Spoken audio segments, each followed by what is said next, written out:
How's it going, friends and family? Welcome to another episode of the Compounder's Corner.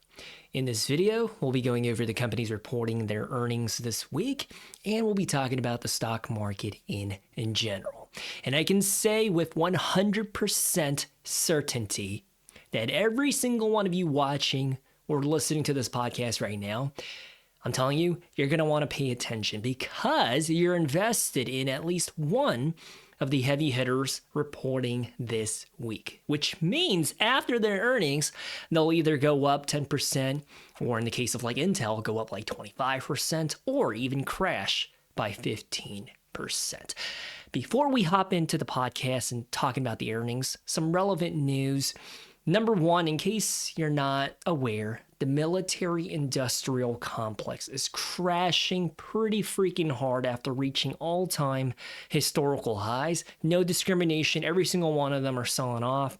Huntington Ingalls, Lockheed Martin, Northrop Grumman, RTX. Yeah, it's pretty crazy to see. And then number two, Proctor and Gamble, one of my core holdings and positions. They reported their earnings just this past Friday. I tuned in because I have I think it's around 8, maybe 9 grand invested into them. The earnings, it was decent. They beat on the revenue and bottom line, and it's a slow and steady mover as expected. And from that earnings, we learned that consumers are not willing to buy the generic branded stuff for detergent, toothpaste, and dish soap. I think that was the fear on everyone's mind. They're like, oh my gosh, I don't think anyone's going to buy or pay for a premium for Tide or Dawn. Why not just go for the knockoff stuff? No. People are staying committed to what works. But the markets, they're not so happy with Procter and Gamble because they're spending a lot more on marketing and advertising campaigns than anticipated. But it's paying off, right? More consumers are buying their stuff. However, I think the bigger culprit as to why their stock price did not go up by 10% is because when a company beats the current quarter expectations, but keeps the full year guidance exactly the same, that means in the next quarter or two, they're going to be coming in slightly lower. Does that make sense? So because they beat the expectations this time around, keeping all things the same, that means they're going to be falling short somewhere else 3 months, 6 months down the road. And that's why it was good and bad. You got to read between the lines like that, right? That means next quarter or end of the year, they're going to be coming in short. So the markets are pricing that in right now. And that's why their stock price only went up 2, maybe 2.5%. And then number three, this past week, I opened up 2 new positions while selling out of a bunch. Yes, I sold a lot. And that information was relayed on the Patreon. And yeah, they get to know up front, and I'll keep you guys in the loop when I get a chance to film another episode of the Cheese Portfolio series.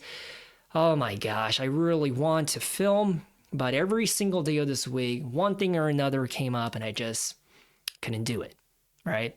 I'm a first-time dad, stay-at-home dad, so I'm not exaggerating. From 6 a.m. to 5 p.m., I do everything. And taking care of a little baby, it's a lot more challenging than I thought.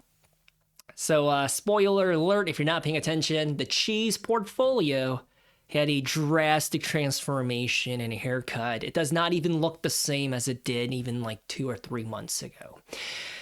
And in case you missed it, some updates on the channel, some videos that were recently uploaded. I talked about ServiceNow's earnings and why they dropped by so much. We also talked about Intel's earnings boom and also why AMD is shooting to the moon. Those were both uploaded as YouTube Shorts, and that's about it.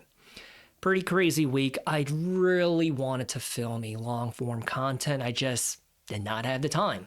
So that brings me to what's happening this upcoming week.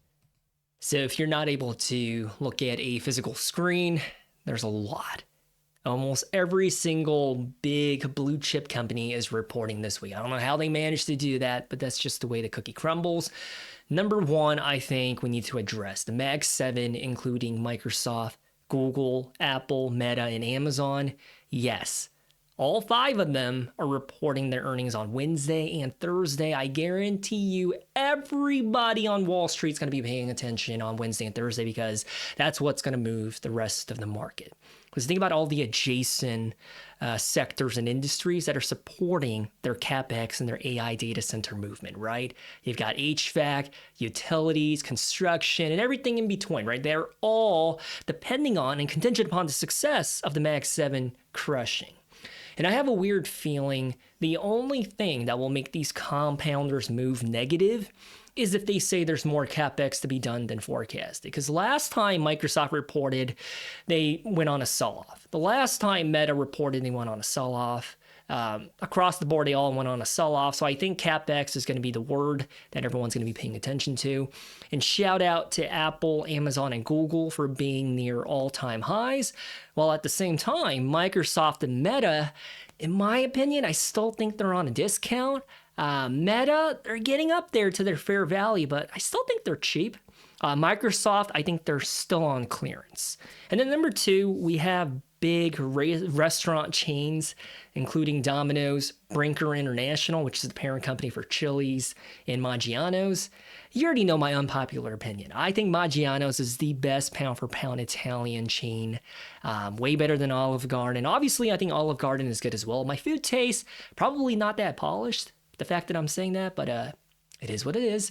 And then there's also Chipotle reporting on Wednesday. And then we have the payment toll booth giants Visa and MasterCard. They're both reporting. They're on my watch list. Last week we had Capital One and American Express report earnings, and they both went on a sell-off. So if they are an indicator of what's to come, I don't think positive stuff is up ahead for Visa and MasterCard. I could be wrong because they're kind of different, right? Because American Express is a cashback card, whereas Visa pretty much has a duopoly on the debit card system and MasterCard predominantly with the credit card system. But still, I think they're all pretty similar in what they do. And then obviously with Capital One, through their acquisition of Discover Financial, they also have their own payment processing through that. But anyways, we also have my former work experience sector reporting, the pharmaceutical and biotech giants such as Moderna, Amgen, AbbVie, Merck, Bristol Myers Squibb, and Eli Lilly. And speaking of Eli Lilly, they're reporting on Thursday, and based on their narrative, I'm so sorry if you're investing into Novo Nordisk, but based on what they say about their progress of their pipelines in regards to their weight loss products and offerings, I think Novo Nordisk could go on a massive sell-off, sink back down to 35 a share. I'm not saying that I have a crystal ball, but Eli Lilly is best in class, and if they're saying we're crushing it right now and this is what's happening, we're going to be doing this, I think the markets are going to feel bearish about Novo Nordisk. Because when it comes to pharmaceuticals, when you are a consumer, a customer, do you want to go for the drug, the medicine, the treatment that's the third best? Or do you want to go with the one that has the best leading results, the ones that's going to help you do this XYZ the most, the best, the efficient, the optimized manner, right? It's kind of weird because if you think about the chips space, I mean, they're all competing with one another, and we all understand that NVIDIA is clearly number one. And then there's a number 2, number 3, and number 4. But if one of them benefits, they all benefit, right? Because I think the supply and demand, there's just not enough chips to go around. But with weight loss drugs, we're at a point where the products have saturated the market where it's no longer a supply and demand thing. It's more of a what will the consumers gravitate towards, but also what will their health insurance, what's under their network, and what will they cover? And there's obviously a lot more than that. So now we're going to look at each day of the week a little closer. I'll be giving my commentary opinions, and then I'll be just filling you in on some stuff that's going on in my life. So let's go ahead and kick it off with Monday. I just wanted to circle back to what I was saying about the semiconductor chips. Also, if you are a hyperscaler, like your OpenAI, if you're Google, Meta, Amazon, you don't always need to buy the most expensive, luxury, best-in-class chip in NVIDIA for everything that you need to do, right? And that's why they're also trying to cater some of their services to Marvell, Broadcom, custom chips to just do what they want. You don't need the full throttle, the best premium features. And that's why they're all benefiting. I just wanted to throw that out there. And that's why it's really hard to say who's going to be the winner in the end, because they're all flying to the moon. And that's why I always gravitate towards the aspect of the infrastructure and the picks and axles, such as Lam Research, Applied Materials, such as the HVAC cooling systems, because they don't care which chip is going to be here or there or number one or number two. Their stuff will still be selling, right? The equipment that helps support the whole darn thing. So that's what I gravitate towards. But anyways, Monday, let's take a look at what we've got. I think the biggest fish in the sea is going to be Verizon, because their market cap is $193 billion. Looks like the estimation, their top line is supposed to be going up by 4%, bottom line per share at least by 1.6%. Now, here's the thing. If you're a friend of the channel, then you know roughly 2-3 years ago, I used to not really like Verizon and AT&T because of their stock performance. I think their dividend profile is different.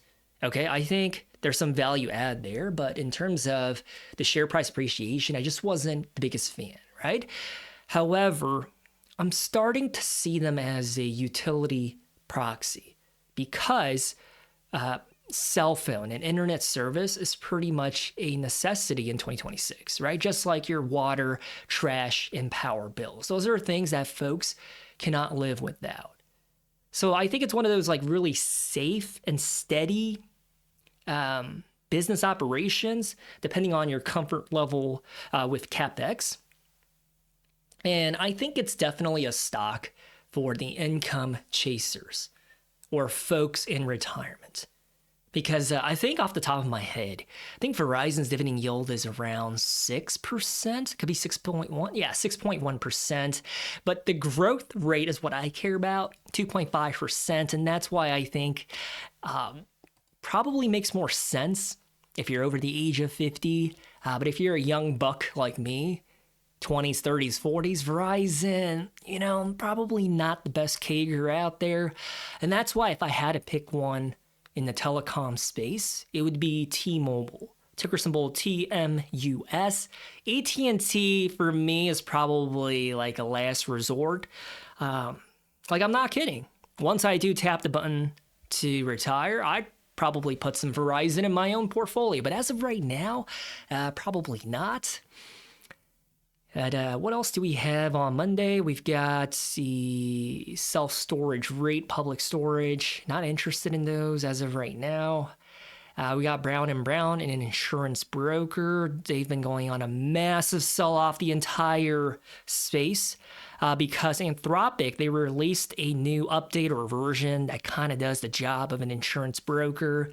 So I guess we're going to learn in the next 8 to potentially 24 months what kind of effect that's going to have on the insurance brokers. To be honest with you, I don't want to say that I'm bearish, but it's definitely a space where I hesitate to go near, right? Because even like going into 2025, an insurance broker, right? That's something that's kind of icky, as in like, could it be done by AI? Could AI find the potential best insurance needs for your complex business operation, right? I feel like that's maybe something AI could do, possibly not, right? But definitely not one that I would want to go near because I could definitely see it crashing and burning or just managing to survive. We also have Sun Communities, a specialty rate that's kind of like, I think their properties are like the RVs, marinas, and trailer parks. So probably not something that I'm interested in. There's Domino's Pizza, which I always say is probably one of the best franchise business model restaurant businesses out here. However, every single restaurant or food stock has just been selling off, including McDonald's. So I think Domino's, yeah. Anything else on Monday that kind of sticks out? Because I know everyone's waiting for Wednesday and Thursday, but just in case, we've got some regional banks. We got Baby Clothes, Carter's, And then anything less than $1 billion, I don't really like to entertain because the volatility of small caps is just not my thing. And then jumping on over to Tuesday, we've got Visa. I like them, but I do not think they're undervalued. I know that's an unpopular opinion, but about 2 weeks ago, I did a full deep dive into them. I didn't have a time or an opportunity to film my thoughts and opinions, but I just did it for my own. And I don't think they're undervalued. I think as of right now, they're at fair value, which I know some of you might be offended or pissed off. Like, what are you saying? Visa should be $4.50. And it's like, I don't know about that, Chief. And then we also have Coca-Cola reporting on Tuesday. In between you and me, I know this might be an unpopular opinion, but I think it's one of the most high-quality dividend compounders in the market. Right, they're in the business of selling sugar water, but also they acquired Fairlife, which is exclusively the milk that I like to drink. Well, at least when I used to live in the U.S. It's a protein-based, ultra-processed milk. For a meathead like me, I like that. But their business model, their operations, I really like them. And I got into dividend investing after hearing Warren Buffett talk about Coca-Cola so often at Berkshire Hathaway's annual meetings. And believe it or not, it's been a key driver behind his long-term performance. In fact, he actually loaded up the boat and bought 400 million shares of Coca-Cola by 1994. I think he started acquiring shares years before that, but I think at the end of 1994, he had 400 million shares. He paid $1.3 billion. That's a lot. Okay, but as you fast forward throughout the years, that makes his yield on cost, the dividend yield for, here, let's pull it up. So Coca-Cola's dividend yield, as of right now, if you buy into them, it's a 2.7% dividend yield. Nothing to write home about. It's probably less than your high yield savings account or your money market fund that should be able to spit out at least, 3.25%. If you're a startup or a sketchy online bank, maybe you're getting 3.6%. The growth rate, it's okay. It's 4.8%. They've been growing that dividend for the past 64 years in a row, okay? So buying into Coca-Cola today, it's not the worst deal in the world, but it's nothing to write home about. However, because he bought into Coca-Cola in 1994, his yield on cost, his dividend yield is 60%. That's absolutely crazy. To put it into perspective, in 2025, Berkshire Hathaway received $816 million in dividends from Coca-Cola.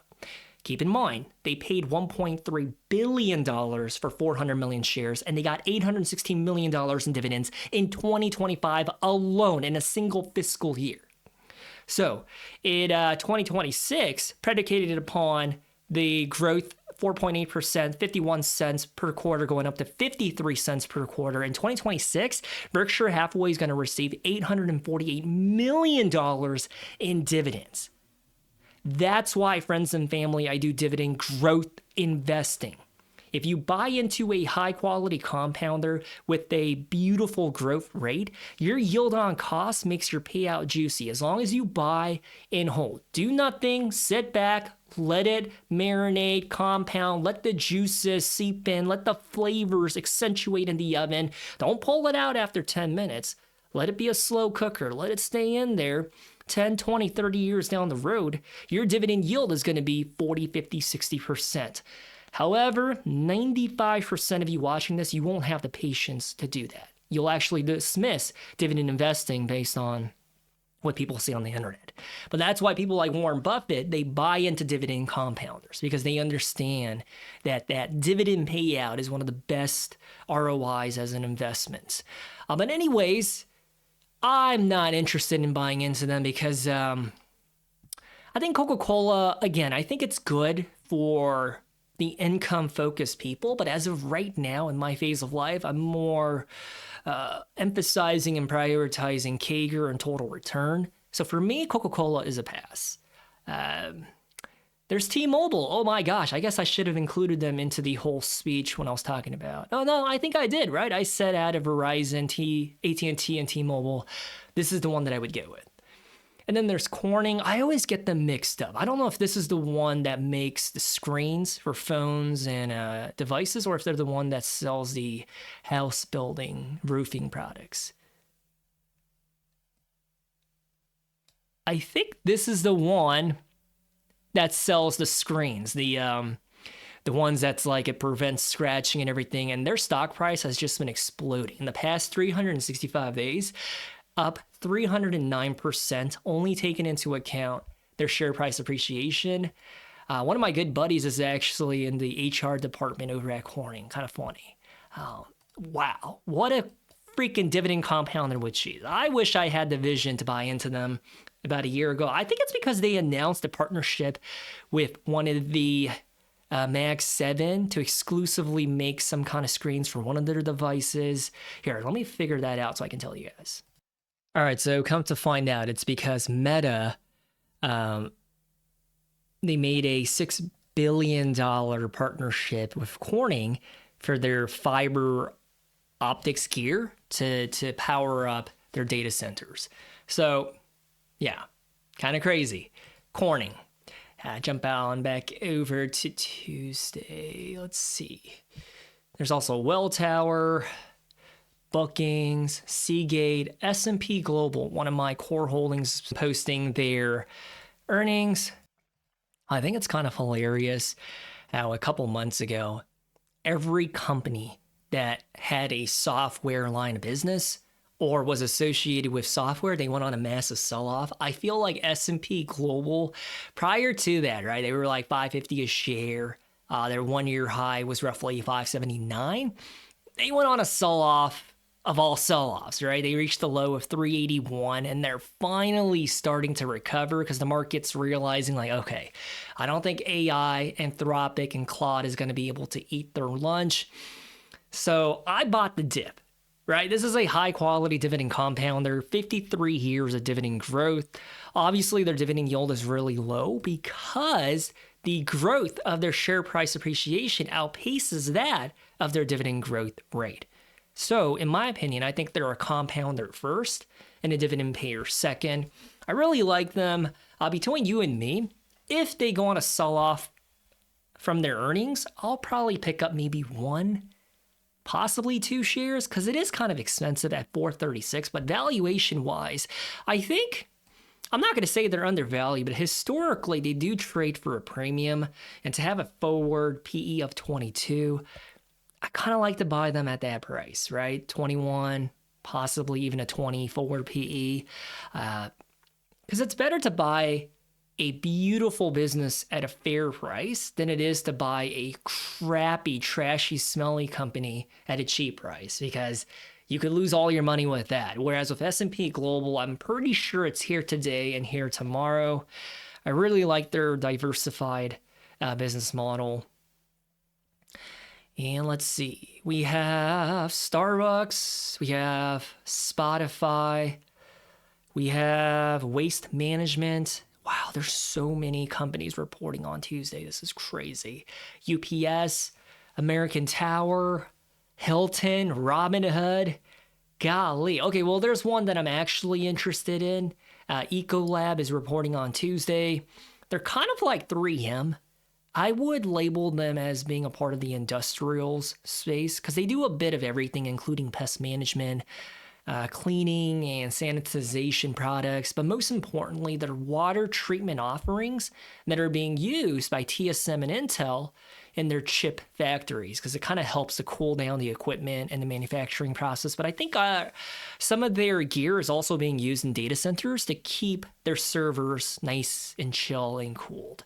So yeah, that's an adjacent to the whole AI data center infrastructure movement most people wouldn't recognize, right? Ecolab, pretty good. There's Mondelez. We actually did a deep dive on the cover not too long ago. They're in the business of selling almost every single snacks, cookies, biscuits that you can find in the grocery store aisle. And then there's GM.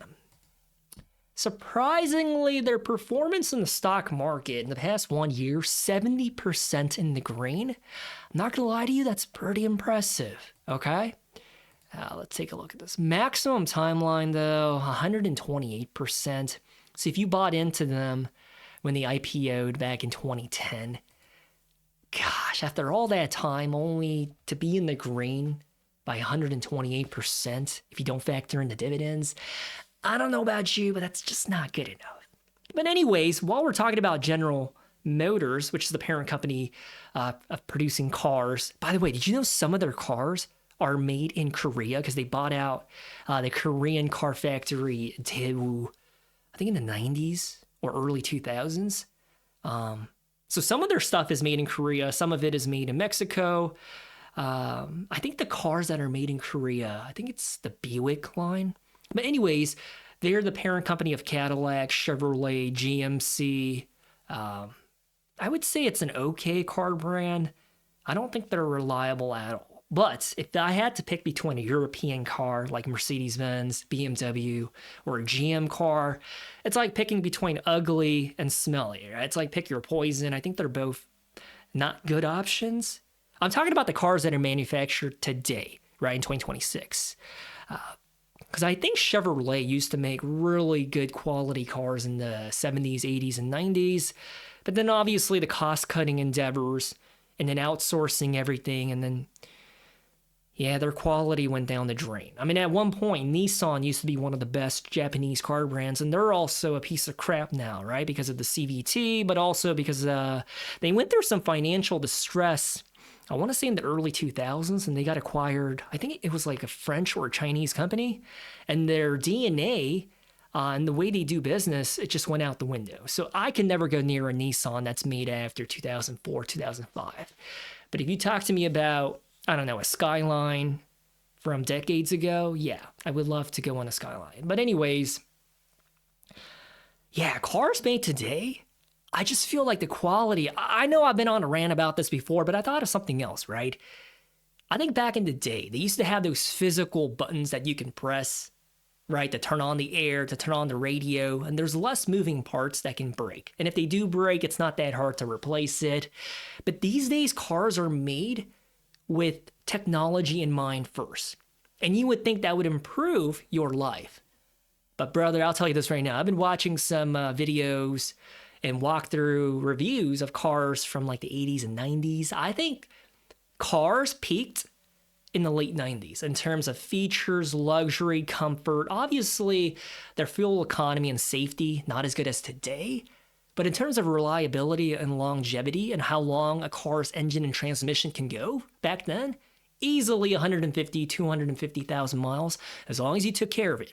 If you did oil changes every 15,000 miles and you never changed out your brake fluid and you never did anything else, of course your car broke down before 90,000 miles. But if you took care of your baby, probably lasted a good 200,000 miles. But cars today, they're designed to break down fast. Because car companies are learning they can't make more money unless your car breaks down, because then you won't need a car for another 5-10 years. How do they do that? Through that big-ass touchscreen that you see in the center console, right? Am I crazy right now, or am I speaking some truth?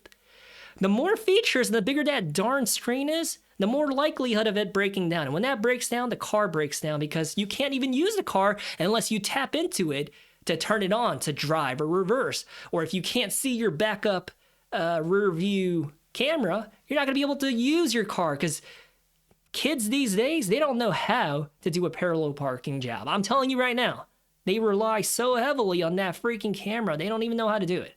So a car becomes unusable. But also, number two, just like with cell phones, you know how like when you buy a phone, you get like 3, 4, 5 years of updates and then it becomes obsolete? What do you mean, Amos? I'm serious. After like 5 years, your phone's security will not cover or protect you against viruses or anything else that's floating out there. And that's their way of trying to get you to upgrade and get a new phone every 3, 4, 5 years. Likewise, the car companies caught on to that game and they're playing that with us. Number two, the software updates and the features that you get, the technology, you don't want to drive something that has outdated technology, right? You and I, we probably don't care because we think long term and we want to drive our car for 10, 15 years.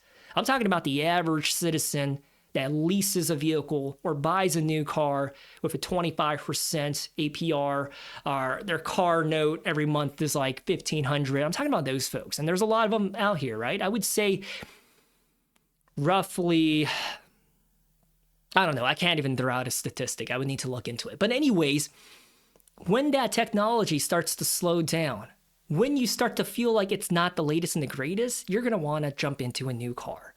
I don't know what it is, but like me, I would rather drive a car that has less bells and whistles and just has the basics. Why? Because there's less things to break down, which means I can drive that car for a longer duration. The more crap that you put into it, the more features, the more jaw-dropping technology, the more likelihood that I'm going to have a headache 3 months down the road when it malfunctions. I don't know if I'm being cynical here, but you can tell that I'm a car guy, right? But anyways, in case you didn't watch or listen to last week's episode, the cat's out of the bag. My big announcement, I'll just give you a very quick executive summary here.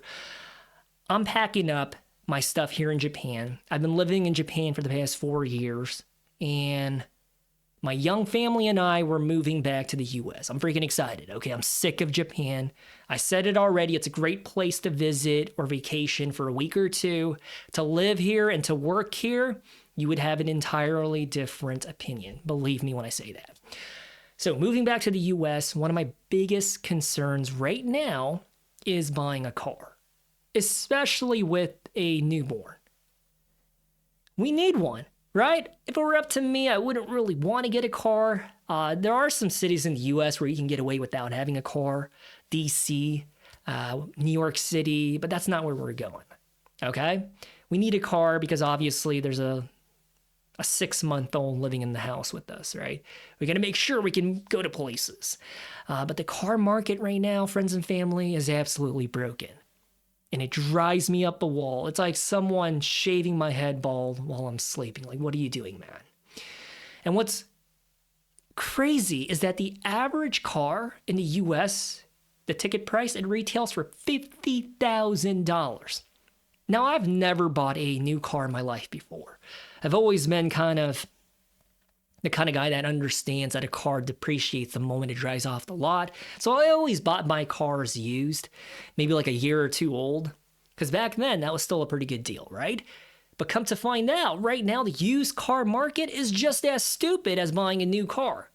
What I'm talking about is you'll find a freaking 1994 Toyota Sienna going for 20 grand. You might be like, well, that's justified, Amos. No, it's not. You tell me how a 200,000 mile vehicle that's almost as old as my wife, how the heck is that 20 grand? Make it make sense. It doesn't make sense, right? And that's why I'm like, all right, I'm done looking at, Carfax, CarMax, Carvana, all of these other like dealer associated websites. And I started to look into places like Craigslist or Facebook Marketplace, private transactions, a human like me selling to another human, because that's how I usually buy my cars. And I'll tell you this, I've just about come to the conclusion to give up on Facebook Marketplace, because the moment I find something that's half decent, I'll be communicating back and forth with them on email, because obviously I can't call them from here in Japan. And they'll tell me like, yeah, the car runs and drives great. It's like $10,000. And I'm like, it's a little high, especially for the miles, like 190,000 miles. And then they'll be like, oh yeah, it's just missing a transmission. Or they'll be like, oh, it's just missing this or that, where the car I can't even drive the freaking car. Why would you even tell me that it runs and drives great? And why are you even asking for 10 grand? So I don't know. I'm at the point where I'm fed up with it, right? Like, we can't just boycott and not get a car. So I'm thinking about just selling some of my positions in my portfolio, biting the bullet, and just buying a used Tesla. I didn't want to have to go there, but after looking into the gas minivan market, dude, my hairline has receded by an inch, right? At first, I only wanted to buy like a 2019, a 2020 Honda Odyssey, Toyota Sienna, something like that, right? They're going for $36,000 with 150,000 miles. Some of these people are delusional. Why? Because Kelley Blue Book and JD Power is telling them that's how much it should be. And I'm like, dude, y'all are just idiots right now. And I'm sorry if I'm coming off rude. It's a reality, right? And so I adjusted the filters, and I was like, okay, fine. I'll go down to the mid 2000s, 2009, 2005, and they're still drinking some ridiculous Kool-Aid asking for 15 to 20 grand. And that's why now I'm looking at minivans and from the 90s, and now it's like 9, 10 grand. I'm like, dude, that's still, because I'll tell you this right now, in 2021, obviously it's not 2021 anymore. Don't be a smartass. But in 2021, prior to moving to Japan, those minivans would have been $500 and a handshake. Now, these people have the audacity to try to sell it for 9 or 10 grand. That's why I'm like, dude, I'm not going to pay 10 grand for a car that's 35, 40 years old with 200,000 miles. No, I'm not going to do that, okay? But with a Tesla, I'm like, you know what? I see them going for like 18, 19 grand. The mile range really depends on the battery. But to get like 220 or 280 miles on the range, the battery capacity is still like 80, 90, 95%. I'm like, so that's where my head is at. But anyways, let's go back onto the video. I'm so sorry. That was like the weirdest rant. It's just the reality that I'm working with right now. I told my wife I'll take care of the car thing because we're really stressed out right now. There's a lot going on, and the car is something that I'm good with. So that's something that I'll take care of. I'll square it away. But yeah. Anyways, there's also a Packard or a Packer. They make the diesel engines for all of the big 18-wheel trucks that you see on the road. They pretty much have a monopoly. Pretty good company. Just not my cup of tea. There's Cisco. No, not the Cisco that sells IT equipment and cybersecurity, but Cisco that sells food that's pre-made to cafeterias, prison systems, and to some restaurants, believe it or not. I think the consumers are finally realizing that not all restaurants have scratch kitchens, meaning they make their foods in-house. Rather, a lot of them just order their stuff from Cisco, they put it in the microwave, and there's your mac and cheese, and you're paying $24.99 for that. I think the consumer is realizing, like, what the heck? And that's why I think restaurant chains that are making their foods fresh in front of your face, like Korean barbecue, Chipotle, Texas Roadhouse, like you can literally pick your steak out. I think those places, I feel like, are better positioned to thrive, especially in an age where consumers are like, oh, I don't want this, I don't want that. Because I don't blame us, right? We're finally realizing that the stuff we're eating is harming us. The preservatives and all the fake synthetic crap, filler meat.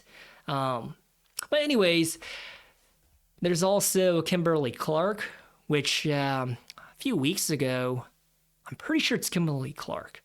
There was a warehouse associate that was pretty disgruntled with how they were treated or something about their pay, and they burned down an entire warehouse full of paper products. I'm pretty sure it was Kimberly-Clark, so I think we'll hear about the effects of how that's going to hurt their supply situation. I don't think it's going to hurt their bottom line because I think their insurance is probably going to cover that. But if anything, I think it's going to help them because if there's a reduction in supply of toilet paper available, then they're going to be able to charge their distribution networks a little bit more for each one. I mean, do you remember the pandemic? Speaking of which, I came across this article. I can't remember if it was on the Wall Street Journal or The Economist or somewhere, right? And they talked about how the hoarders that went to all the Costco's and Sam's Clubs and bought up all the paper towels, they still can't get rid of them. They still have them. They tried to return it, 5 years down the road back to Costco and Sam's Club. They won't take it, and now they're trying to sell it back out to people. And it's like, dude, the people that went to the stores and hoarded all of the paper products back then, terrible people, just terrible. And it's not because they were buying it to give it out to the people. It's not that they were just trying to help out no, they were being greedy. Because I remember they were doing something very questionable, right? They were buying these paper products at normal retail prices and then selling it back to people 2 to 3 times the retail value. So just the lesson in supply and demand. When paper products go low, the prices go up. There's also another self-storage REIT, Extra Space Storage. There's Fair Isaac, Credit Reporting Bureau. Oh my gosh, their expectations are really high. Their bottom line per share is supposed to go up by 37%, gross sales by 25%. Gosh, the expectations are really high. All right, I feel like I'm in a generous mood. I'm gonna put you guys onto a stock that I shared exclusively with the Patreon community. It's Veralto. Now, they operate in the water space. They sell products that help treat but also measure water to make sure that it's clean, or that the proper that it meets the municipality's standards. And they also have another line of business that sells and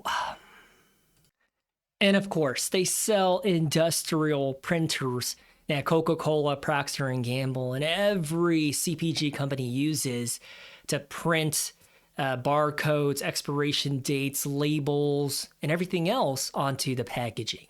I really like this company, and I'm hoping they go on a sell-off because I'm trying to jump in, right? I've been trying to jump in for a while now.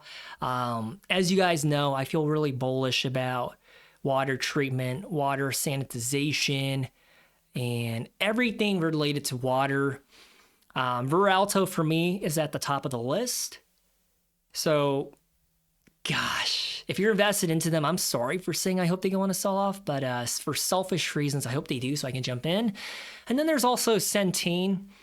Obviously, they used to be a part of the cheese portfolio series. I sold out of them after a 40, or was it like a 38? I forgot. It was like 52% at one point. But then by the time I clicked the sell button, it was only like 40%. But not too bad. It's a health insurance company. And then, let's see. There's WP Carey, which, by the way, did you know Arizona State University's business school is named after WP Carey? I think it's a commercial REIT. There's CoStar, TransUnion, Ares Capital. Golly, guys, there's a lot of good ones. Smithfield Foods.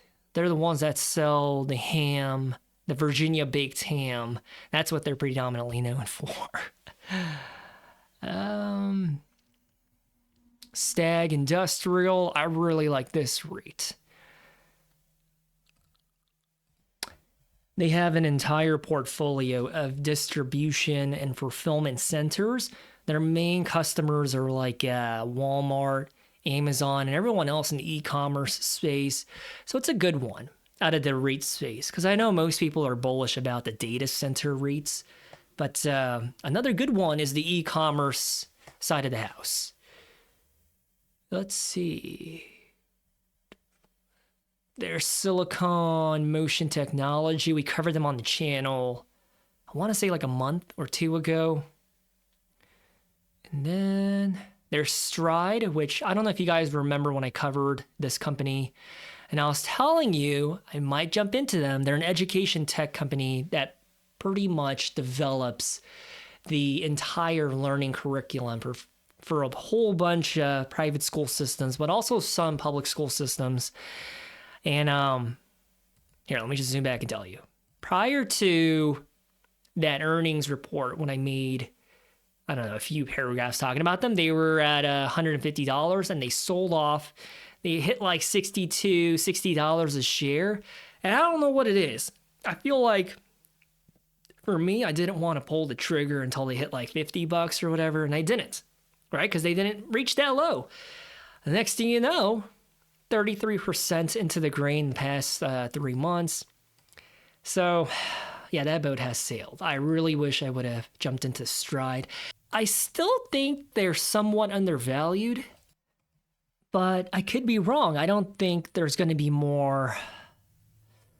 I can't see more alpha, but not the greatest risk to reward at their current price point of about $98, $99 a share. Now, for whatever reason they go on a sell-off on this earnings, I would like to jump back in. Actually, I never got to jump in. I would like to jump in.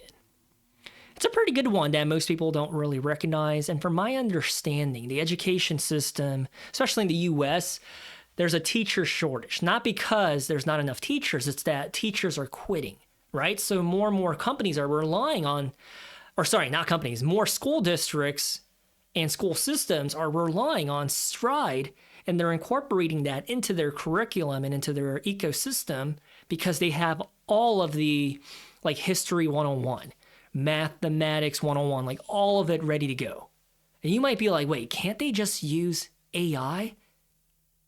But the thing is, Stride already has the entire package ready to go for you. So why would you go to AI and try to construct it yourself, and proofread it and make sure it's coherent when you already have a product that's ready to go? I feel like too much people put too much of an emphasis on what AI is able to do and is able to disrupt. I feel like with the education system, I don't think school districts, especially when you have parents that are paying $40,000 in tuition, why the heck would they ever want to approve or send their child to your system that's just using the history lesson of the day made by ChatGPT, right? So it has to make sense. We also have Slide Insurance. I just saw it here. I covered them in my insurance landscape breakdown video, and I told you they're an S tier. And I stand by what I said. I really like this company. They do not pay a dividend because they are in a fresh IPO from not that long ago. They predominantly serve the Florida and South Carolina region. They might have expanded because I haven't looked into them since like 5 or 6 months ago. I really like them. They've been on my watch list for a while. I think my buy price off the top of my head is $15 or lower. So right now they're $18.47. Let's just take a look at their price action. They did reach a high in February of around, not February, let's zoom out more. They did reach a high of around 25 right after their IPO. That was back in June. And then they went on a massive sell-off down to $12.92. That's exactly when I should have jumped in. I don't know why. And then they rallied back up to 20, went on a sell-off to 1583. So I might need to revisit this one. So it looks like they do have a pattern of going up to their peaks and then selling off. So this one I'm going to revisit, but I don't think $15 is going to be my entry price anymore. I think I'm going to have to bump it up a little bit. Yeah, I mean, for crying out loud, they're trading multiple. Okay, just check this out, okay? I'm not invested into them, but let the numbers do the talking, okay? Their revenue growth year over year is 36%. Their bottom line growth is 120%. Their trading multiple based on the past 12 months EPS is a 5. Their forward PE ratio is a 5.6. When we want to talk about an undervalued compounder, it's got to be Slide. And you might be like, why don't you want to buy into them at 18? Why wait till 15 or whatever it is? Well, for that margin of safety, friends and family, because what if I buy in at $15.50 and they drop down to $12?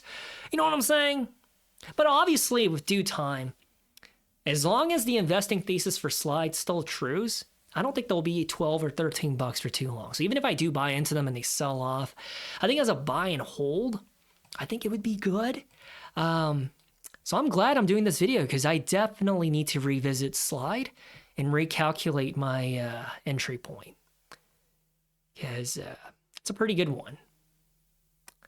And other than that, let's jump on over to Wednesday, 245 companies. Are you freaking kidding me? Okay, so I guess this is where all of the Mag 7 are going to be at. We've got Google, Microsoft, Amazon, and Meta reporting when the markets close on Wednesday. I'm not going to lie to you, that's a lot.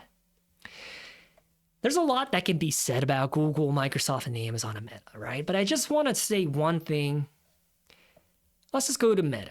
Now, this is a company that was on my watch list. I think I had buy limit orders in. It didn't trigger, okay? But do you remember how like a month and a half ago when the Middle East conflict started, everybody across the board without discrimination went on a sell-off, right? And do you remember how I uploaded a video like 3 or 4 weeks ago saying sarcastically, oh, this time is going to be different. Don't buy the dip.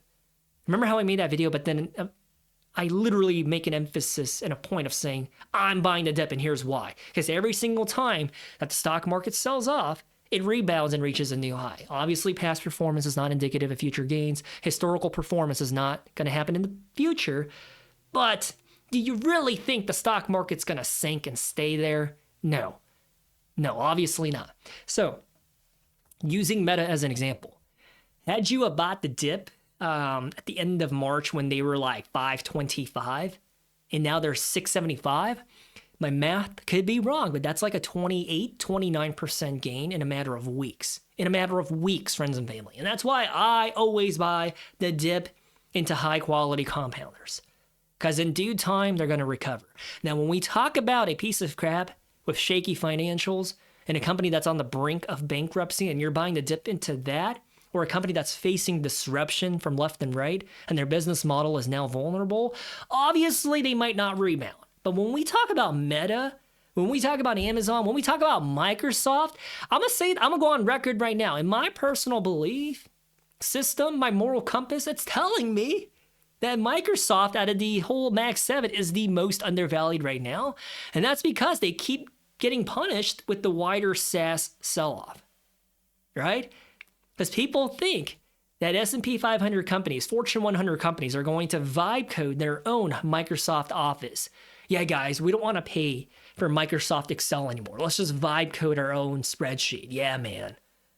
That's never going to happen at a company like IBM, at a company like Colgate-Palmolive, right? Just pay the freaking Microsoft Office license fee and get it, enterprise-wide for all of your employees. Why mess around with something that's vibe code? That's what I'm saying. I feel like so many people have a misunderstanding of the disruption that AI can have. Like Microsoft, they are literally the definition of AI, right? Their products incorporate and infuse, and their output has AI in it for almost everything and anything. And don't even get me started on Azure, their cloud network, and their data centers.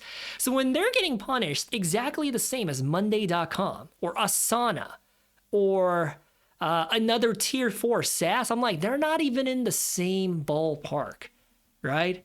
It's like the New York Yankees and a AAA or a AA amateur baseball team.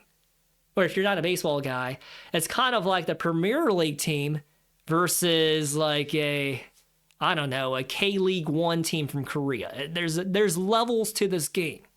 Microsoft is a tier 1 SaaS, and when they went on that sell-off from,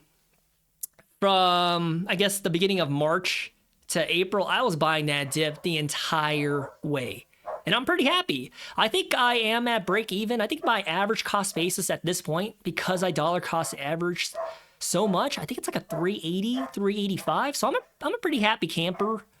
Especially because I have their fair value at 600. But obviously that can all change based on their earnings, because I'll plug and chug their revised numbers. It could go up to 650, 700, could go down to 500. But regardless, my cost basis is 380, 385. Can't complain. Especially with a company like Microsoft, easily a buy and hold.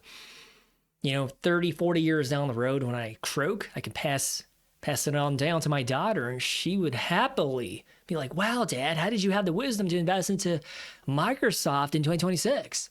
Right? It's definitely one of those companies, and I'll stand on that. But I don't know what it is. Maybe you can relate to me on this or not. I always think about the stocks that got away. Like, obviously, with Microsoft, made the right judgment call on that one. But with Meta, I can't help but think about how I did not buy into them a few weeks ago, right? I really wish I could have. Because that's not a fair representation.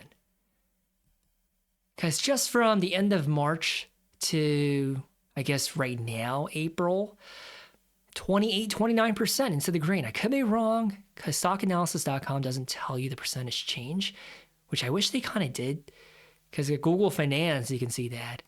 But then again, I feel like I'm being weird, because during that exact same time period, while I was buying Microsoft, I was also buying Amazon, right? When they went on this sell-off right here, bought the dip right here again, and now they're 263. I should be happy with Amazon, and I am. I can't help but think about why did I not buy into Meta? It's okay, I bought into Microsoft. This would be an entirely different conversation in tone if I did not buy into anything during the dip. I'm not trying to rub salt where it hurts, right? I know there's a lot of folks, judging by the community poll that I posted up, 20 to 21% of you guys, you sold everything and you didn't touch any stocks during the sell-off. A majority of you, I think it was 60, 65%, just like me, you were dollar cost averaging and you were buying the dip. So you're a happy camper. But for those of you that did not buy the dip, I could probably feel you, right? You're probably pissed off, angry, but it's okay, right? As human beings, it doesn't matter if you're 65 or 35 like I am, you can always learn a lesson. You can adapt, you can change, and you can make better decisions going forward. I learned early on to buy the dip is almost never the wrong move, especially in the modern age of investing. Don't bring me up examples in the 1980s or in the 1940s. Please stop, okay? I think the age of the internet and the accessibility of investing to the masses and the retail investors and amateur investors, it's so freaking easy to invest today that the dips are so short because retail investors will jump in and scoop it up and the prices go back up. I think back in the day, it used to be a hedge fund and big money kind of thing only, an exclusive club. But now, dude, your barber, your Uber driver, your grocery store clerk, anybody can invest into stocks, and I think it's a beautiful thing, right? Because anybody, if you do it with patience and with a disciplined mindset, any of us can accrue a portfolio that's 500,000, 1 million, 5 million, 10 million, as long as you are consistent, stable, you're not chasing, the day trading, get rich overnight quick schemes. That stuff is the fastest way to lose all of your money.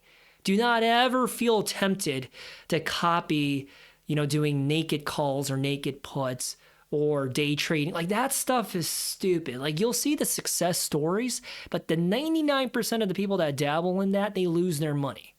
Okay? Because for every winning story of someone getting millions of dollars overnight from their options, there's also 100 folks that lost all their money. Okay? That's the reality. But anyways, on Wednesday, outside of the Max 7, we've got, oh my gosh, there's also AstraZeneca, another huge pharmaceutical company. I don't think I gave them a shout out during the video's introduction. There's AbbVie. There's Qualcomm. Let's talk about Qualcomm. Ticker symbol QCOM. The expectations is very low. Their revenue is supposed to be down now, I guess, 2.3%. EPS estimate negative 14.7%. Now, Qualcomm, they used to be a big supplier of chips for Apple, right? Because back in the day, Apple used to use chips made by Qualcomm, Skyworks Solutions, and a few other RF and communication chip companies. But they severed those relationships and the ship has sailed because they started making all of their own chips in-house. So when you think about Qualcomm, after they lost one of their biggest customers in Apple, their business model now depends on Samsung and Chinese smartphones, right? If the Chinese smartphones don't take up more market share, Qualcomm's business model is going to slowly wither away. It's like a melting ice cube. Because I guarantee you, even the Chinese are going to eventually follow suit to what Apple's doing and make their own chips in-house. Because even Samsung is starting to prioritize their own in-house chips. It's only a matter of time. So with Qualcomm, out of the semiconductor chip space, I don't want to be that rude of a guy or be harsh with my tongue, but I definitely think they're going to be a loser, right? These companies that specialize in making just one particular type of chip or a dozen or portfolio of chips just for the cell phones or just for that or that, you're not going to survive because we're learning that big tech has the money, has the resources, has the talent, the education, and the intellectual capacity to do it themselves eventually, right? Because why pay you a boatload of money if they can just do it in-house, save money, and increase their margins? So as a matter of fact, Qualcomm's a company that was on my watch list in 2019, And I think in like 2021 or 2020, I think it was in 2020, they were facing a lawsuit or something like that. And then I realized it's not a company that I want to be interested in anymore. And I erased them from my watch list a while ago. If you're invested into them, please educate me. Like, what's the investing thesis? Why should I not feel bearish about them? And I'm not saying that in like an argumentative way. It's just, I would really like to know, right? There's General Dynamics, one of the bigger military companies. They pretty much do a little bit of everything, right? They do vehicles for the Army. They do vessels for the Navy. They even make missiles and everything else. Probably one of the more diversified military stocks, but yeah, the military stocks they're going into the red. So regardless of how things go for General Dynamics, I don't see that trend stopping anytime soon. And then there's ADP. I think they're a tier 2 SaaS because they're in the business of making sure everyone's pay stubs, their W-2, how much money you get paid every 2 weeks, is accurate and is timely. They have a lot of payroll data. It's probably a very essential ingredient to make HR work, especially if you're on the total compensation team, like the total rewards. However, with that said, out of the tier 2 landscape, if I had to be bearish towards one, it's got to be the payroll players. I'm not saying that they're going to be obsolete due to AI. I say that because of the current administration. They straight up do not like ADP and the data that they publish. Because when they say something that's contrary to what makes the administration look good, they'll go on record, they'll send off a series of tweets bashing them. So in the short term, I'm bearish to ADP. But in the long run, I think they'll be okay, right? I think their dividend profile speaks volumes to their high quality 51 years of growth, okay? Dividend growth rate of 10%, dividend yield of 3.4%, trading multiple is an 18.8, and yeah, past 6 months, negative 30%, past 1 year, negative 33%.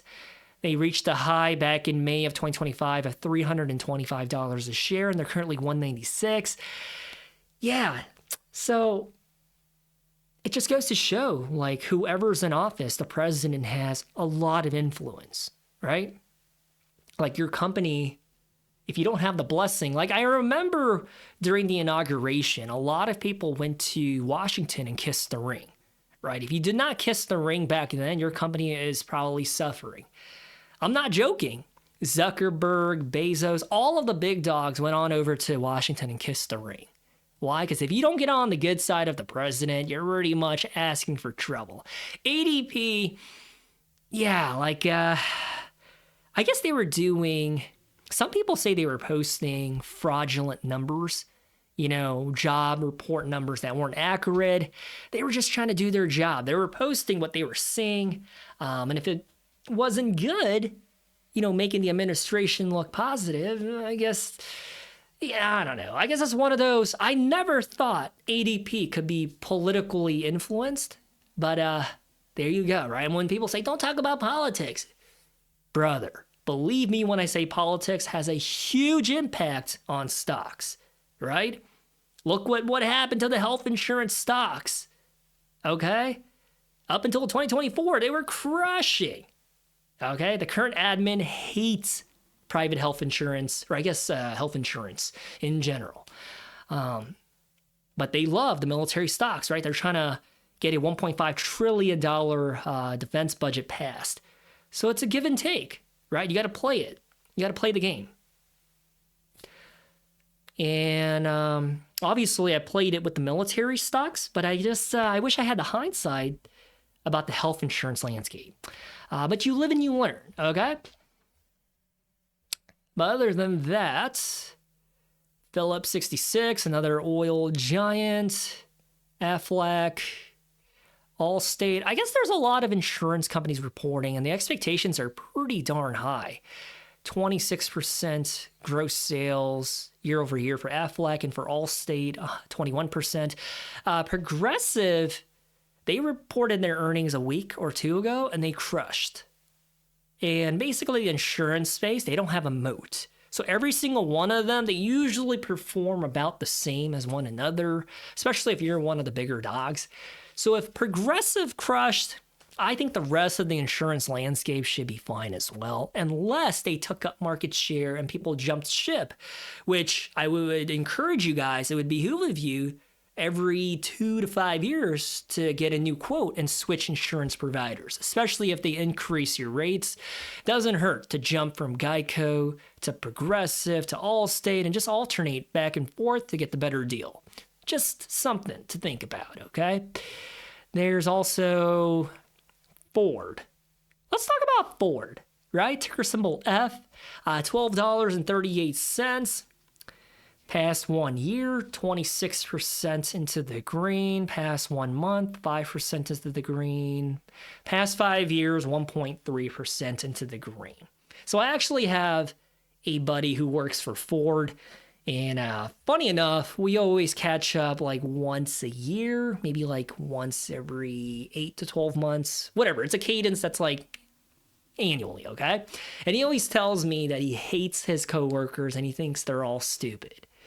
Now, I would otherwise dismiss his opinion when someone has such a negative opinion like that, but he's one of the smartest guys I have met in my life. He's one of my MBA classmates, and he just tells me that everyone left and right, top to bottom, stupid. So it just cracks me up. So with Ford, outside of that, especially with their business model, trying to transition into being like a services company, right? The ongoing subscription for your car and the technology in it.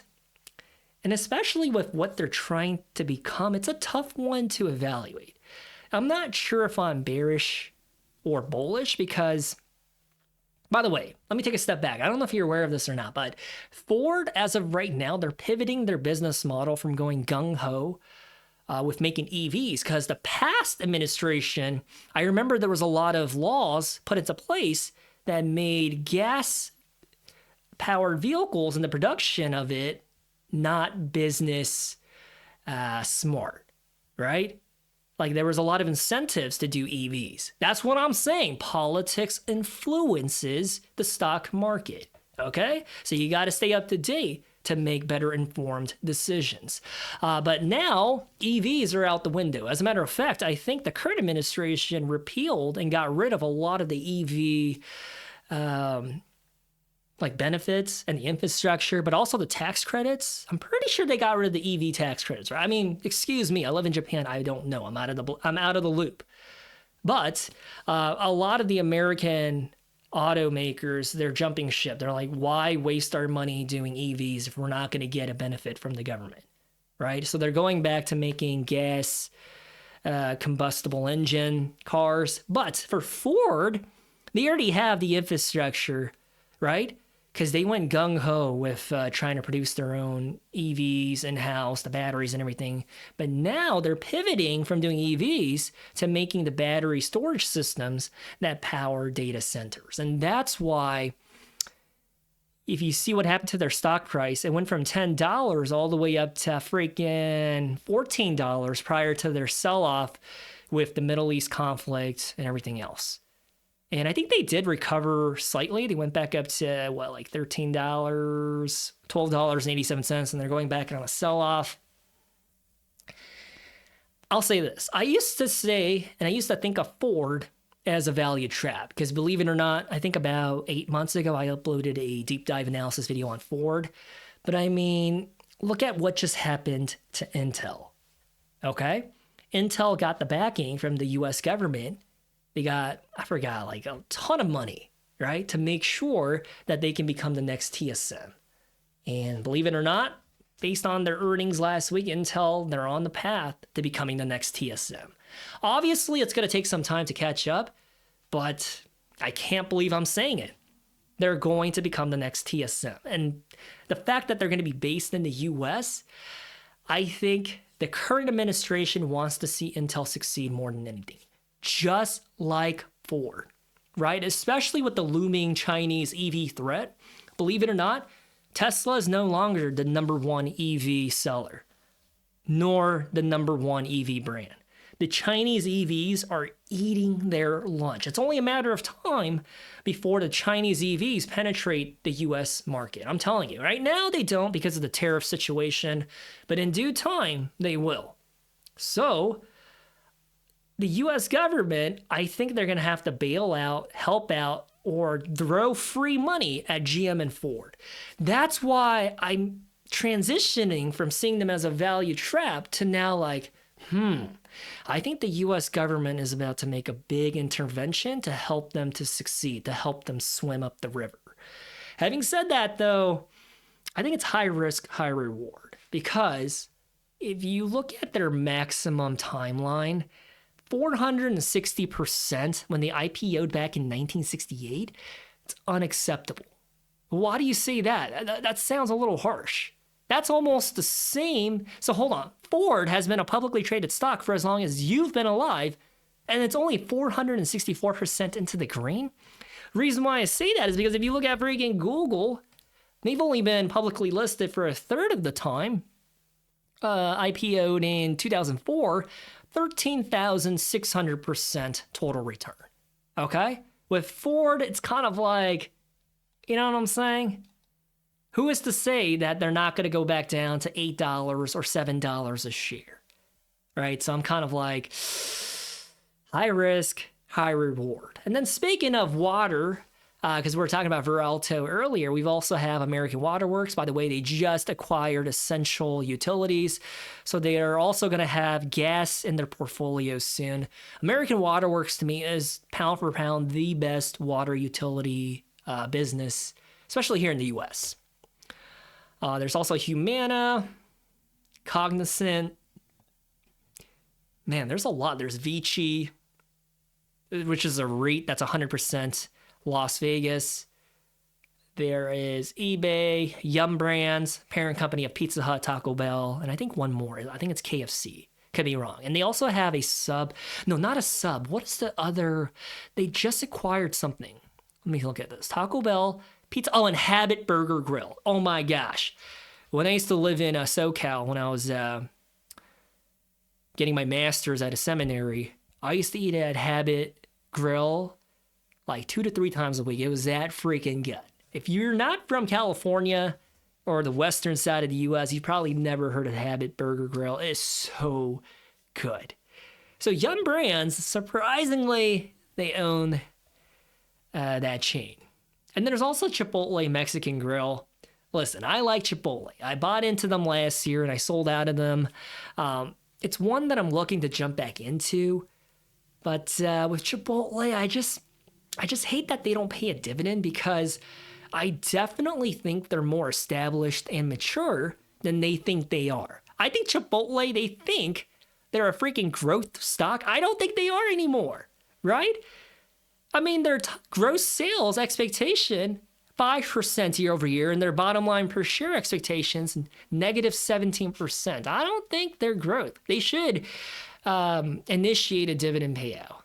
But I think my buy price is like $28. They're $34. If we take a look at their 1 year, they did reach $29 back in November, and once again towards the end of March. I think depending on how their earnings go, I think I might be able to get them at the price that I want, at $28. At $34 and a trading multiple of 30, not my cup of tea, especially when your gross sales is only going up by 5%. Why do I say that? Because if you look at another business operation in the restaurant landscape, Texas Roadhouse, their trading multiple is a 26, but their gross sales is at least 9% year over year, right? There's levels to this game. So I would rather buy Texas Roadhouse than Chipotle. The reason why Texas Roadhouse is suffering is because of inflation, and the cost of beef right now is hurting them, right? So Texas Roadhouse, whenever they do end up reporting their earnings, their EPS is going to be lower because their margins, it's not as good right now. The cost to do business hurts. But Texas Roadhouse, they should be fine in the grand scheme of things. And then also on Wednesday, we have SoFi Technologies. I really like this one, okay? They've been on my watch list for a hot minute. And I've said it like, I don't know, maybe 20 times on the channel already. All else being equal, if I had to pick between PayPal or SoFi, I'm going with SoFi every single day of the week. I think, here's another freebie. I think my entry price for SoFi is $10 a share. What are they trading for right now? They're $18, and during the sell-off, they reached a low of $11. Hopefully, I can get them at the price that I want, roughly $10. If not, I'm happy to watch them from the sidelines. It's not like I have to buy into them. And that's why, for everyone that's listening or watching this, you should have a watch list. I'm serious. That way, you never feel emotions driving your decisions, right? Like if you watch only one thing, that's all you do, and you watch it sail away, you might be prone to FOMO, the fear of missing out, and jump in at an unfavorable time when the price is just ballooning and then you're caught holding the bags. If you have a diversified watch list of compounders, then you can keep tabs on when one of them goes on sale, right? You don't have to feel compelled to just buy into one because that's all you keep eyes on. I don't know. It's something that I do. My CAGR for the past 7 years is 21%. Yeah, I mean, obviously I could do VU and chill, be happy with a 10, 11%, but I'll continue to do what I'm doing as long as I continue to beat the market. Now, if I can't beat the market, I'll throw in the towel. I'll probably go to SCHG, SCHD, and I'll just continue contributing to VU and VTI. But for the time being, I really like picking individual stocks, but it takes time, it takes effort, and it takes energy in order to make it work.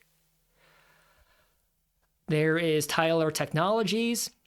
I think they are a tier 3 from what I remember. Yeah, a tier 3 SaaS that caters towards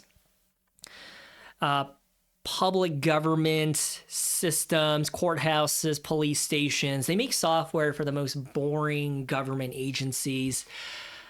But the better version of Tyler is Roper Technologies, okay? So Tyler, they're not even on my watch list. I'll be completely transparent. But Roper, yeah, they're on my watch list. And let's see, anybody? Wow. We're still at the $10 billion market cap. These are pretty big companies still. Murphy USA. I really like Murphy USA because I feel like,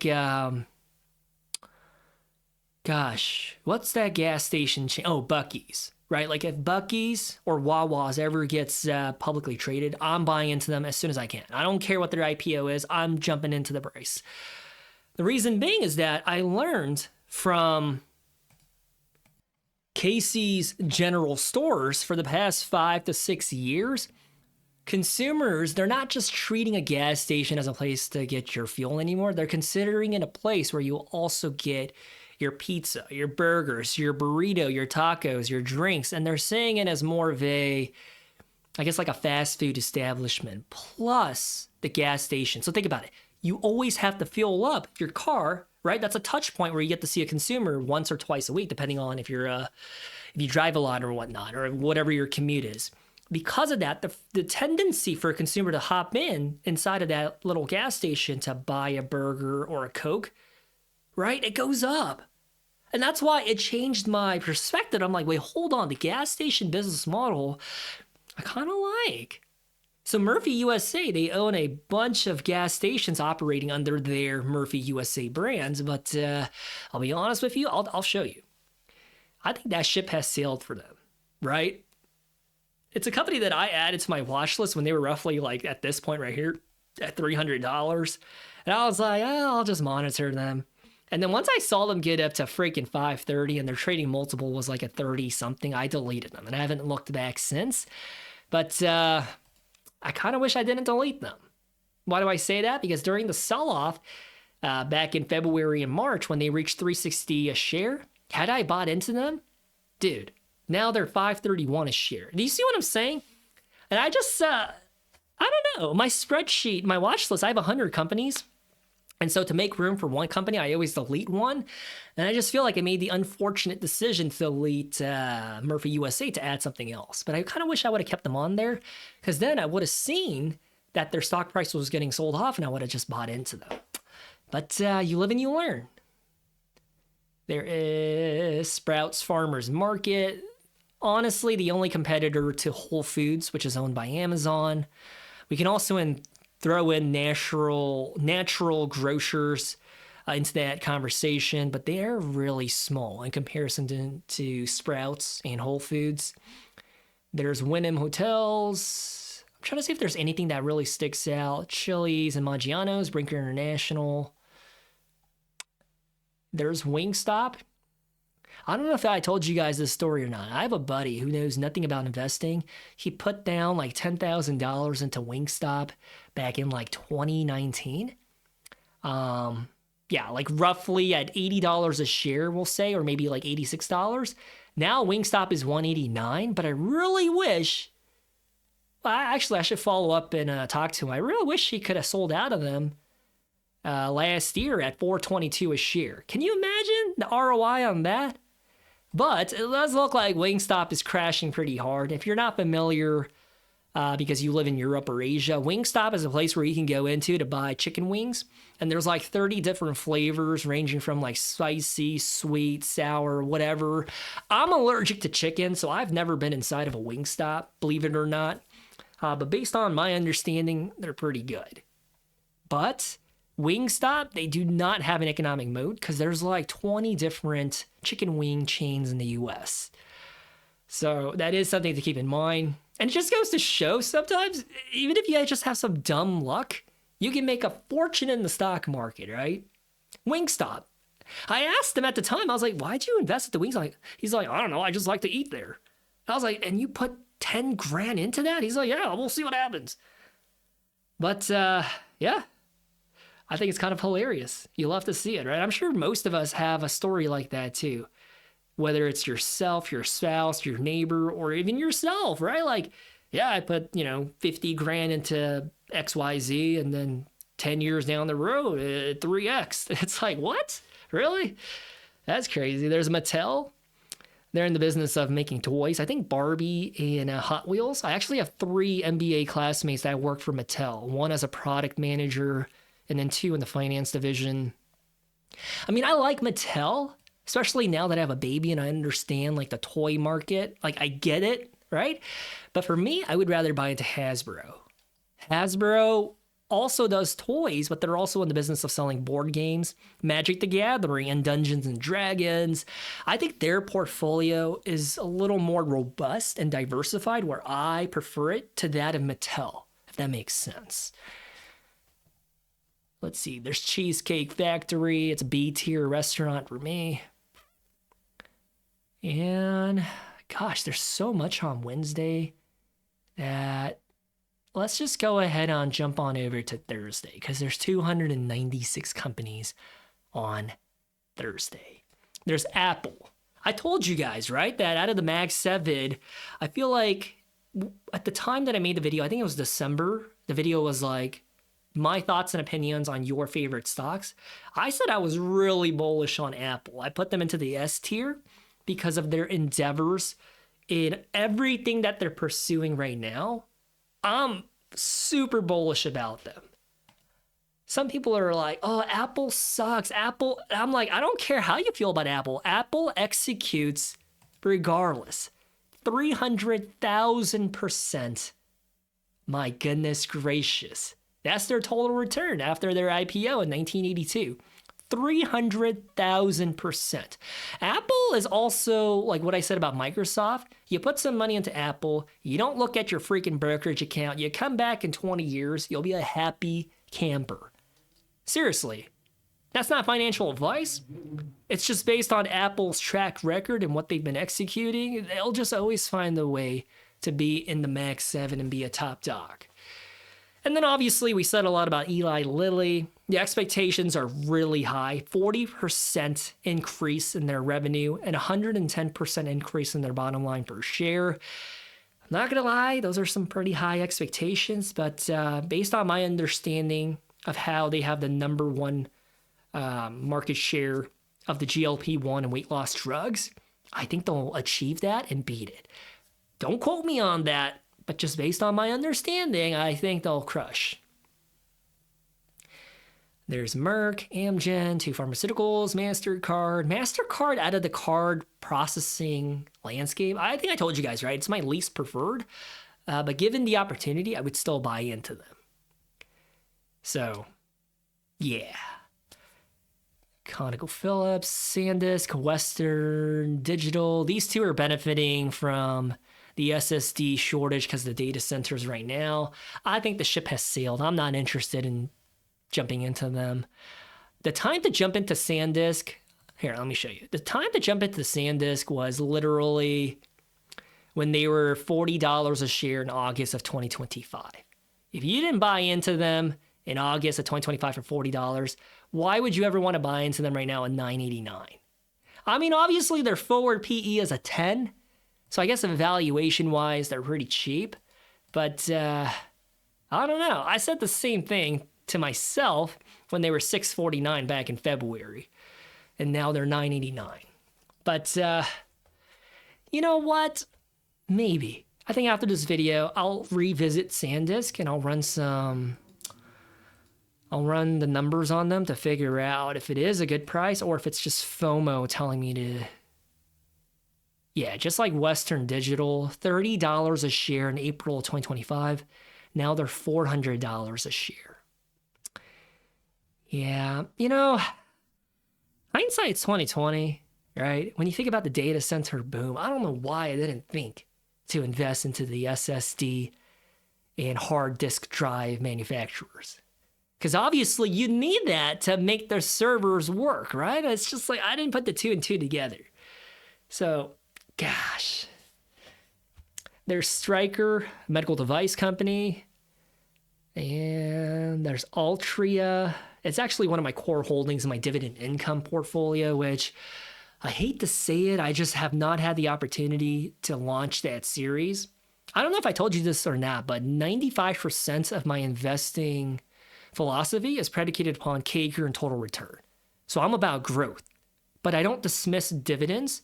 And that's why, even though I'm not 100% dividends, I always back up and defend the dividend investing community because I feel like there's a lot of unwarranted hatred towards dividends. I say that because 5% of my net worth is tied up in dividend income pairs like Altria, SCHD, and a couple others. Yeah, there's Altria, and I think Southern Company, Utility, Illinois Toy Group, Cigna Group, health insurance. I think the health insurance companies, because of the Medicare Advantage reimbursement rates coming in better than expected, I think they should all be slowly, I'm not going to say at a rapid pace, but slowly be climbing back up in valuation unless something bad happens. But good, right? Because for the longest time, the health insurance space, man, that was just free falling. And then there's also L3 Harris. They're basically in the business of a lot of the, I want to say like the radio frequency stuff related to the military. But let's see. There's Carrier Global, which has been on. Okay, I have buy limit orders in right now to buy this company. They're pretty much one of the biggest HVAC manufacturers in the world. Okay? And for my investing thesis, it's that they're hoping to keep the data centers nice and cool.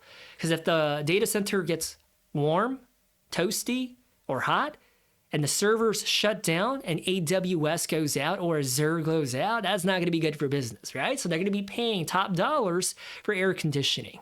So for me, I would like to buy into Carrier Global, but I guess we'll see. What I'm trying to say is next week is going to be absolutely busy. Can you tell?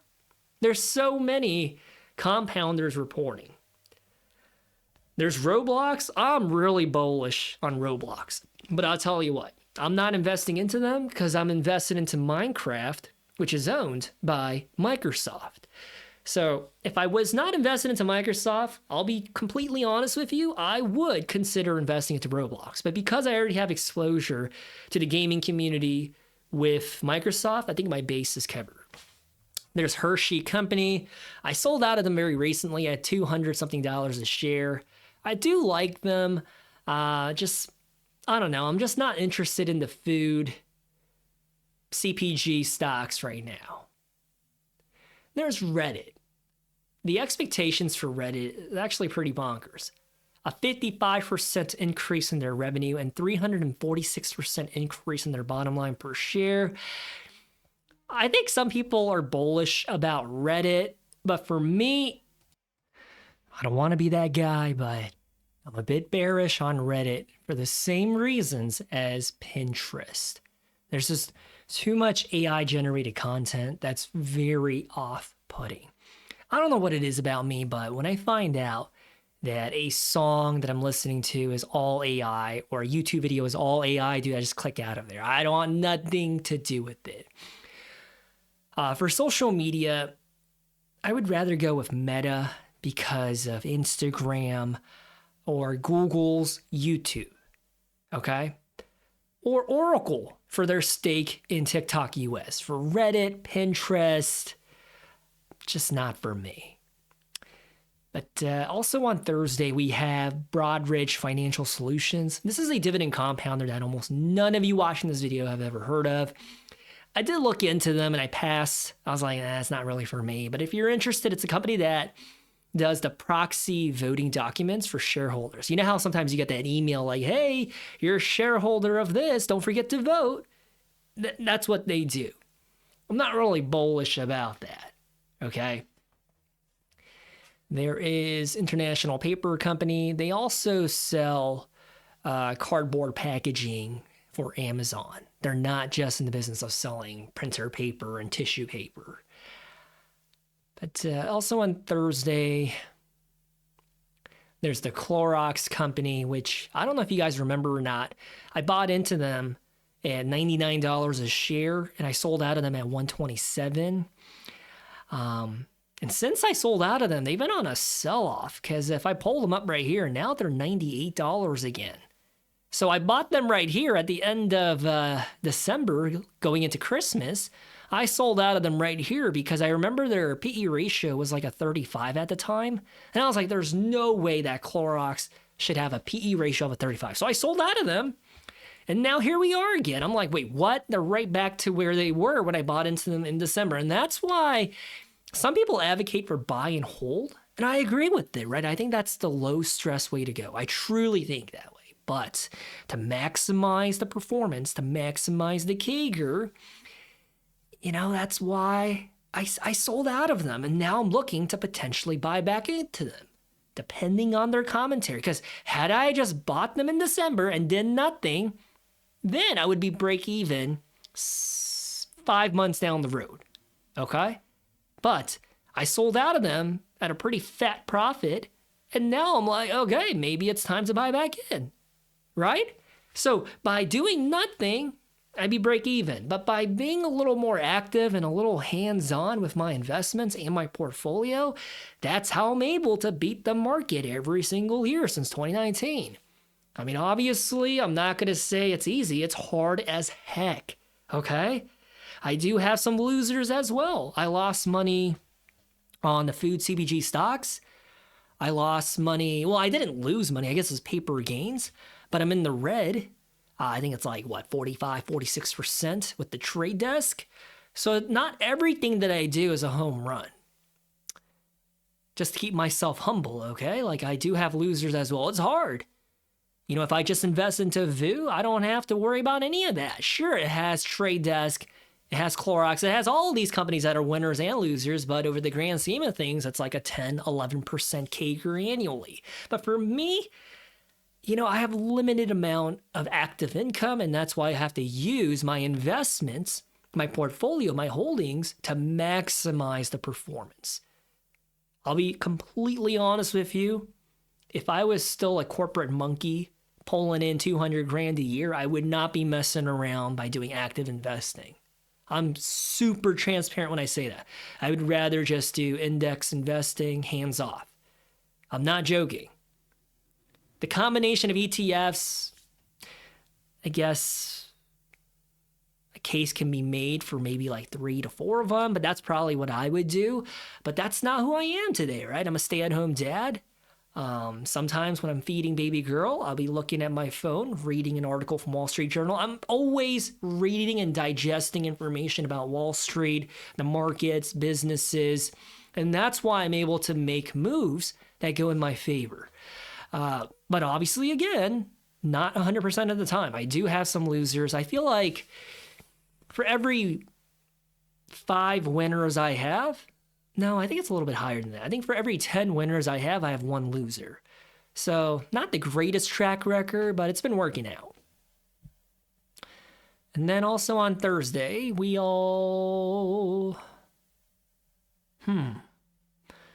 a lot, but I don't know if there's any that need to be specifically called out. I think we can find one. Give me a second. The timeshares arm of the business for Hilton, HGV, Hamilton Insurance, Columbia Sportswear. Believe it or not, I'd rather invest into Columbia Sportswear than Lululemon. Hear me out. Columbia, they don't just have Columbia. Here, let me pull up all of their brands. One second. They're also the parent company of Sorel, Mountain Hardware. I really like that brand. Okay, I'm a Patagonia kind of guy, but Mountain Hardware is pretty good as well. And they're also the parent company of Piranha, which is kind of like Lululemon and Alo.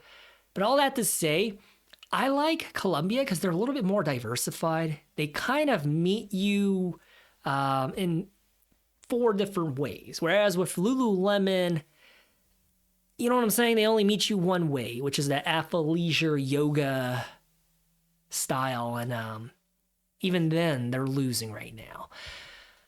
However, granted, because Columbia does operate in the apparel space, I wouldn't invest into them because it's just way too volatile. Now, having said that, let me see. There's also the Boston Beer Company. Now, I did a deep dive into the landscape of alcohol a few years ago. I never posted a video about it. It was just for personal research.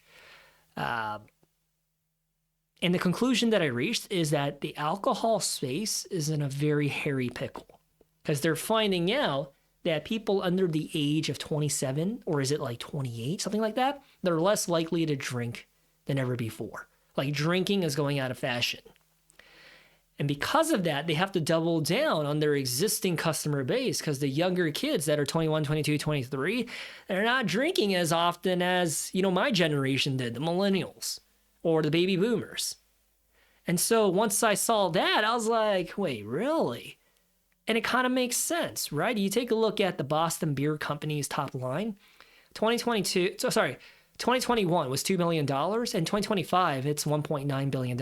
It's a slow melting ice cube, which is kind of crazy to say. Now, I definitely think like a company that's all out into wine and champagne is a different operation, but a company that's more about the cheap lager and the cheap beers, I'm just, you know what I'm saying? It's just not for me. And by the way, I have no one else to share this with. And if you're at this point in the video or on the podcast, I might as well let you know, right? It took me 5 years, but I finally finished The Name of the Wind by Patrick Rothfuss. Dude, hands down, it is the best book that I have ever read in my life. I'm not gonna lie to you, the first 13, 14 chapters, booty hole. It was so boring, so dry. But after I was 120 pages in, I was like, dude, this is so good. And I couldn't stop reading it. It took me 5 years to get to chapter 13. And then it only took me a couple months to finish the rest of the book, which was like 500, 600 pages more. So good. Like if you're at all into Lord of the Rings, or if you're at all into a fantasy, like dragon slaying type of adventure, it's right up your alley. It is so good. Come to find out, I was pretty shocked that there's no movie about The Name of the Wind. Now, it is it's book 1 in a 3-part series, and apparently the 3rd book is not out yet, and it hasn't been out for the past decade.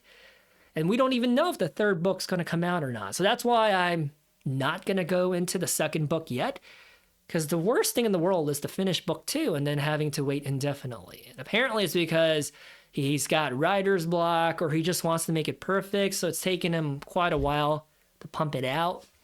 But needless to say, The Name of the Wind, such a good book. If you need a book recommendation or if you've been looking for an excuse to get into reading, The Name of the Wind. I'm so serious. If you read Name of the Wind and you don't like it, I will literally give you a back rub and an apology. It is that good of a book. I can wholeheartedly stand behind the recommendation. But if we jump on over to Friday, we've got the big oil giants, ExxonMobil and Chevron. Honestly, I kind of wish I invested into them when the whole Venezuela thing was happening. I didn't. Instead, I turned my eyes towards the military stocks. But, yeah. Energy stocks have been crushing it. Past 5 years, 82% into the green. Pretty good. I mean, they were relatively flat from 2021 to 2024 because the previous administration, not really friendly towards gas. But, yeah, I think for the next 2.5 to 3 years, I think big oil and gas, they should still be crushing it. But I'm not invested into it. If I were, seeing as how the price of the oil barrel has peaked right now, I would be looking to take some profits and sell. Just how my brain operates. Then we also have Colgate-Palmolive. I'm not really interested in them. I mean, I think of them as like a lower quality version of Proctor and Gamble. Like if all else being equal, I'd rather go with the best in class, Proctor and Gamble, right? There's Dominion Energy, a utility that's servicing Northern Virginia. To keep you in the loop, a lot of the data centers are sprouting up in Loudoun County and Prince William County. So Dominion Energy, it's a boring business enterprise, but I feel like they should be benefiting from it. There's Estee Lauder. They sell like bougie skincare and makeup products, which from my understanding, it's not doing too hot because the Chinese market is gravitating towards Asian products rather than Western European stuff. When I say Asian, I mean like Korean skincare and makeup. Like that's the trend right now. Oh, and there's also Church & Dwight, another budget version of Procter & Gamble. Not interested in them as well. And there is the AES Corporation, which from the last I heard a couple months ago, they were going to be acquired by private equity. I don't know how they're still publicly listed, but let me circle back on this right now. Give me a second. Yeah, so with a quick Google search, it looks like they're being taken private at $15 a share. I mean, right now they're $14.49, so there is a little upside. But by the time that transaction closes out, it's supposed to happen by the end of the year. Not the greatest upside. I'm not going to play into it. I mean, AES is a company that I did invest into when they were roughly $10. I sold out of them at $13. Didn't really look back. And then once I found out that they were going to be acquired, taken private, I was like, oh, that's crazy. Had I held on from $10 to their highs of $17.65, would have been a better ROI. But I mean, I think this was a transaction that happened early 2025. Not going to lose sleep over it. And they're basically in the business of providing power to the data centers. That's what they do. And Friday, there's One Main Holdings. And I said it, they're the better version of Main Street Capital, a BDC. But in this case, One Main Holdings, they're not a BDC. So their dividend payout is actually qualified, which is a good thing. And, I just made a deep dive analysis video on them. And then after I made that video, a week later, they had a scandal of where they are going to be investigated and taken to court by several states by the way that they hand out their loans and their lending practices. That was a buying opportunity. I did not buy into it. I was too fearful. I was stupid. They were $71 and they dropped down to freaking $49. I didn't jump in and now they're $59. They went up $10. You live and you learn. Reason why, take a look at this. Their dividend yield is 7%. I mean, the growth rate is not that high. So remember that dividend yield being 7%, and take a look at their share price appreciation, 208% since 2014, which is respectable. But once you bake in the dividends, the high dividend yield, their CAGR is actually market beating. It's very surprising. One main holdings outperforms the S&P 500 and a lot of the tech stocks. Kind of funny to see because it's like a lesser known business, but like it goes to show that you can make money in the stock market as long as you look in the right places. Any sector, any industry, as long as you look for the right hidden gems. Yeah. There's Portland General Electric. I think I went on record by saying that I tried to buy into them at $39. I was not able to pull the trigger. It didn't happen because they went as low as $39.55. And yeah, I wish the 55 cents, I wish that wasn't the deciding factor, right? I wish I would have been like, whatever, it's only 55 cents. I wish I would have pulled the trigger, but you live and you learn. But anyways, other than that, let me close out the podcast. I think it's a little long. I'm starting to get a little lightheaded.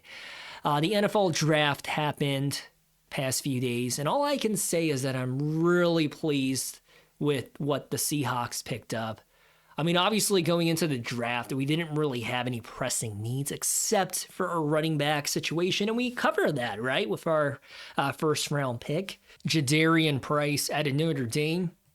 And what's interesting about him is that he has all of the tools, the physicality, and the speed to be RB1 at any school, any program in the country, but he chose to stay at Notre Dame to be RB2, and he was a backup, which is kind of crazy because RB1 went ahead of him in the first round.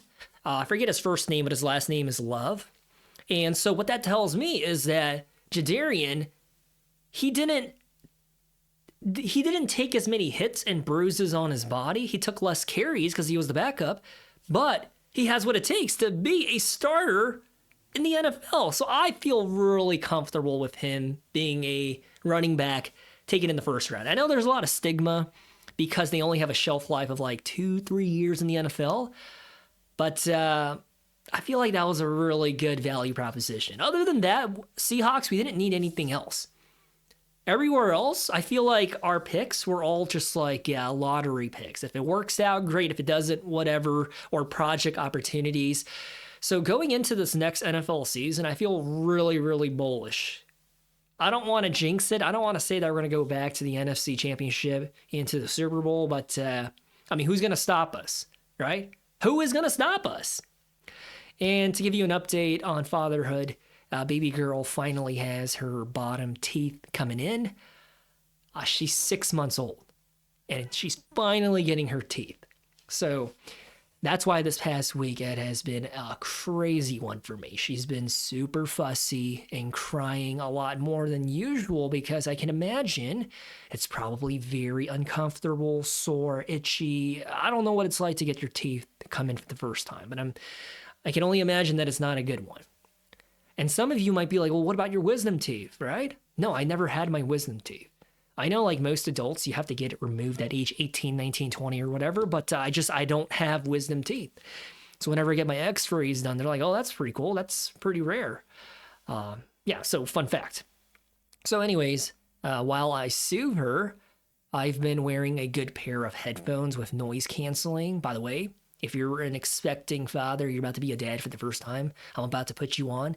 Pay up. Get the highest quality noise canceling headphones that you can get. So I'm telling you right now, if you're not going to use it, do it for your wife, the one who's going to take care of the baby. It makes a world of difference when a baby is screaming at the top of their lungs in your ear as you hold them and as you're trying to soothe them. So if you're rocking out and listening to some music while that happens, it's a better experience for you and the baby rather than you getting frustrated and annoyed because now your ears are ringing because they're screaming into it, if that makes sense. So sometimes with the headphones on, I'll just knock out a podcast while I'm feeding her or changing her diaper or while I'm playing with her. Makes the task a lot more smooth, if that makes sense. Because she's at an age right now where she can't really talk back. Rather, she just likes to see my face and I talk to her, right? I sing to her. I make a lot of funny faces. But yeah, I think the headphones, it's a game changer.